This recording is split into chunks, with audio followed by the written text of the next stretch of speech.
बिस्मिल्लाहिर्रहमानिर्रहीम। अस्सलाम वालेकुम नाज़रीन। दुबई यूएई के ताज़ा न्यूज़ अपडेट्स के साथ एक बार फिर हम आपकी खिदमत में हाजिर हैं। ये न्यूज़ आपको पहले की तरह ही दिन के आगाज़ से पहले और वक्त से पहले ही सेंड की जा रही हैं ताकि आप उस दिन के आगाज़ का सही तरीके से अंदाज़ा लगा सकें। और इसके अलावा आज की इस ताज़ा न्यूज़ अपडेट्स में हम आपके लिए बहुत सारी न्यू खुशखबरियाँ जो वो लेकर आने वाले हैं। इसलिए आपसे गुजारिश है कि इस वीडियो को शेयर भी आपने लाजमी करना है और इस वीडियो को कंप्लीट भी देखना है ताकि आपको न्यूज़ जो है सही तरीके से समझ आ सके। तो आज की इस ताज़ा न्यूज़ अपडेट्स में हम सबसे पहले यूएई में होने वाली कोरोना वायरस की ताज़ा न्यूज़ अपडेट्स के बारे में बात करते हैं। तो इस पर यूएई गवर्नमेंट ने कहा है कि न्यू कोविड-19 टेस्ट जो है 64,110 के करीब भी किए गए हैं पूरे यूएई के अंदर, जिसके नतीजे में 262 न्यू केसेज जो है वो उभर के सामने आए हैं। इसके अलावा उन्होंने कहा है कि उनके टोटल केसेस की तादाद इस वक्त पूरे यूएई के अंदर 62,966 के करीब भी पहुंच चुकी है। इसके अलावा उन्होंने 195 न्यू रिकवरीज का भी ऐलान कर दिया है, जिससे टोटल ठीक होने वालों की तादाद इस मौजी मर्ज की वजह से पूरे यूएई के अंदर 56,961 के करीब भी चली गई है।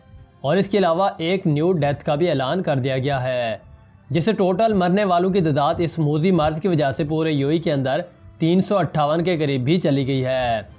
इस पर यूएई गवर्नमेंट ने मजीद अपडेट देते हुए कहा है कि उनके एक्टिव केसेस की तादाद इस वक्त सिर्फ और सिर्फ पूरे यूएई के अंदर 5,647 के करीब भी चली गई है, जिसमें डेली बेसिस पर कमी भी देखने में आ रही है। तो ये कुछ ताज़ा न्यूज़ अपडेट्स थी जो कि यूएई गवर्नमेंट ने कोरोना वायरस के हवाले से जारी की थी। इसके बाद नंबर 2 पर आईसीए की अप्रूवल के हवाले से कुछ ताज़ा न्यूज़ अपडेट जो आप लोगों से शेयर करते हैं। वैसे ये ऑफिशियली न्यूज़ जो है कल रात शाम को ही अपलोड कर दी गई थी, यानी कि इसके बारे में तफसील जो है वो दे दी गई थी, लेकिन इसकी मुकम्मल इन्फॉर्मेशन और तफसीलात जो है बिल्कुल सही तरीके के साथ आज हमको बिल्कुल तफसील के साथ जो है वो बता देते हैं। तो इसकी ताज़ा न्यूज़ अपडेट्स के मुताबिक अबू धाबी ने इमारात वापसी के ख्वाहिशमंद पाकिस्तानी और दीगर ममालिक के वीज़ा होल्डर्स को ये खबर सुनाई थी कि जो विजिट वीज़ा होल्डर इमारात में वापस आना चाहते हैं और उनका वीज़ा जो है कारआमद है, अगर वो अबू धाबी एयरपोर्ट पर उतरेंगे तो उनसे federal authority for identity and citizenship यानी कि आईसीए का खसूसी एंट्री परमिट तलब नहीं किया जाएगा। तो 11 अगस्त से अबू धाबी पर इस पर ऐलान जो है और अमल दरामद जो वो शुरू कर दिया गया था, जिसके बाद तमाम ममालिक के इमारती वीज़ा होल्डर्स को इस एंट्री परमिट के बगैर मुमलिकत में दाखिले की इजाज़त होगी। इमारती रियासतों में अबू धाबी, शारजा, अजमान, रासुल खैमा, उम्मे अल कोइन और अल फुजीरा के वीज़ा होल्डर्स इस सहूलियत से फ़ायदा उठाने के मजाज होंगे।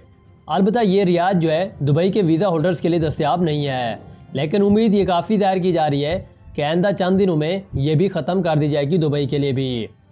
तो पीआईए के तर्जमान अब्दुल्ला खान ने बताया है कि अबू धाबी का सफ़र करने वाले पाकिस्तानियों को इजाज़तनामे के बगैर ही टिकट्स जारी किए जा रहे हैं।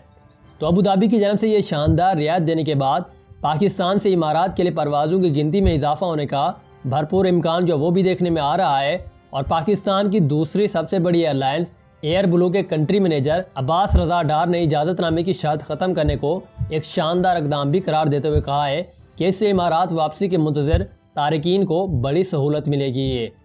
उन्होंने इम्कान ज़ाहिर किया कि इजाज़तनामे की शर्त ख़त्म होने के बाद आइंदा दिनों में पाकिस्तानियों की बहुत ही बड़ी गिनती इमारात के लिए टिकट्स बुक करवाएगी।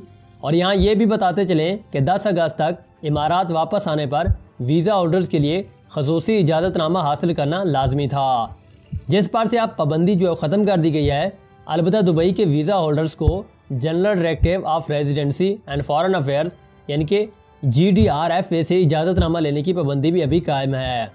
तो मुत्तहिदा अरब इमारात के तमाम एयरपोर्ट्स बाशमूल अबू धाबी पर उतरने वाले तमाम मुसाफिरों के लिए PCR टेस्ट जो कि नेगेटिव रिज़ल्ट जो है अब भी लेना लाजमी है।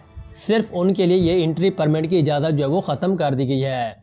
इसके बाद नंबर 3 पर एक और ताज़ा तरीन न्यूज़ अपडेट्स और खुशखबरी वाली खबर जो आप लोगों से शेयर करते हैं कि इस वक्त मुत्तहिदा अरब इमारात ने मियाद ख़त्म होने वाले वीज़ा वाले विजिटर्स के लिए 1 माह की तौसीह देने का भी ऐलान कर दिया है।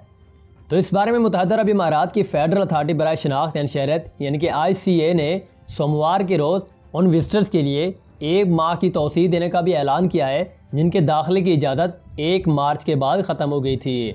यानी कि आप यूँ समझिए जिनके वीज़े 1 मार्च के बाद एक्सपायर हो चुके थे, ख़त्म हो चुके थे, और जिनको 10 अगस्त या 11 अगस्त के बाद जो है उनके वीज़े ख़त्म होने थे या उनको चले जाना था, तो उनके लिए मज़ीद 1 माह की रियायती मुद्दत जो है वो भी दे दी गई है। तो इसकी बिल्कुल तफसीलात जो है वो भी जान लेते हैं कि किस वजह से उन्होंने ये रियायत दिया है और कहाँ तक दी है। तो उन लोगों ने कहा कि ये तोसी 11 अगस्त से शुरू होगी और 1 माह की मुद्दत के लिए है। तो 10 जुलाई को मुतहदा अरब इमारात की हुकूमत ने ऐलान किया था कि मुतहदा अरब इमारात के दौरे या विजिट वीज़ा रखने वालों को 1 मार्च के बाद ख़त्म हो गया है, जिनके वीज़े उनको 11 जुलाई 2020 से 1 माह के अंदर अंदर मुतहदा अरब इमारात से रुखसत हो जाना था। लेकिन 11 अगस्त तक उसमें यह कहा जा रहा है कि वो गुज़िश्ता अदवार के लिए जुर्माने या खिलाफ वर्जियों का सामना किए बगैर भी रवाना हो सकते थे। इस बारे में दी जाने वाली ताज़ा तरीन न्यूज़ अपडेट्स के मुताबिक उन्होंने कहा है कि 1 मार्च के बाद ख़त्म होने वाले विजिट वीज़ा वाले ज़ायरीन को अपने हैसियत को बाकायदा बनाने या गैर मुल्की जुर्माने से बचने के लिए मुल्क से बाहर जाने के लिए अब 30 दिन की इजाफी मुद्दत जो वो भी दे दी गई है। इस बार फेडरल अथॉरिटी बराए शनाख्त एंड शहरियत यानी कि ICA ने सोमवार को ऐलान किया कि इस रियाती मुद्दत को 11 अगस्त से शुरू हो जाना है और ये फैसला उन लोगों के लिए काबिल इतलाक अब भी नहीं है जिनका विजिट वीज़ा 1 मार्च से पहले ख़त्म हो गया है।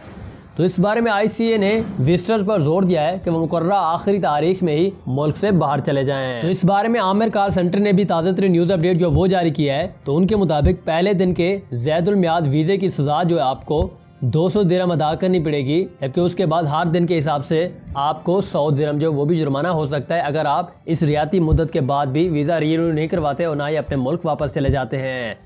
ये ऐलान उन विजिटर्स के लिए एक बहुत ही बड़ी राहत के तौर पर सामने आया है जो कि 11 अगस्त से कबल अपने कागजात की तजदीद करवाने या जुर्माने किए बगैर मुल्क से बाहर जाने के लिए कोशिशें कर रहे थे। तो इस बारे में उन्होंने ताज़ा तरीन न्यूज़ अपडेट जो वो जारी किया है कि आखिरी परमिट का रश की वजह से ये ताज़ा तरीन न्यूज़ अपडेट जो आपको दी जा रही है। तो इसकी तफसीलात जो वो भी शेयर करते हैं।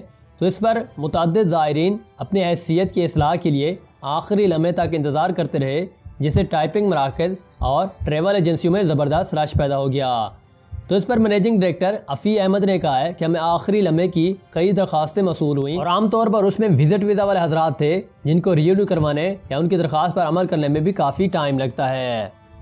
तो इस बारे में उन्होंने मजीद कहा कि बहुत सारे दरख्वास्त दहिंदगान ने अपने वीज़ों की तजदीद यानी कि रिन्यू करवाने के लिए वापस रहने का भी फैसला किया है। और इस बारे में अहमद ने बताया है कि बहुत सारे अफराद ने वीज़ा की हैसियत तब्दील करने के लिए आखिरी लम्हे तक इंतज़ार किया था और हमारे पास सिर्फ पिछले 2 दिनों में कम अज़ कम 3000 से 4000 दरख्वास्तें भी आ चुकी हैं। अगर आप नए वीज़े के लिए दरख्वास्त देना चाहते हैं तो आपको कौन कौन से दस्तावेज़ात की ज़रूरत जो है वो पड़ने वाली है। तो इस पर फर्स्ट नंबर पर उन्होंने लिखा है कि पासपोर्ट की कापी फ्रंट और बैक पेज। इसके बाद दूसरे नंबर पर उन्होंने लिखा है कि अपने फ़ोटो और तीसरे नंबर पर लिखा है कि आखिरी वीज़ा की कापी भी मुंसलिक करना लाजमी है अगर आप वीज़े को रिन्यू करवाना चाहते हैं।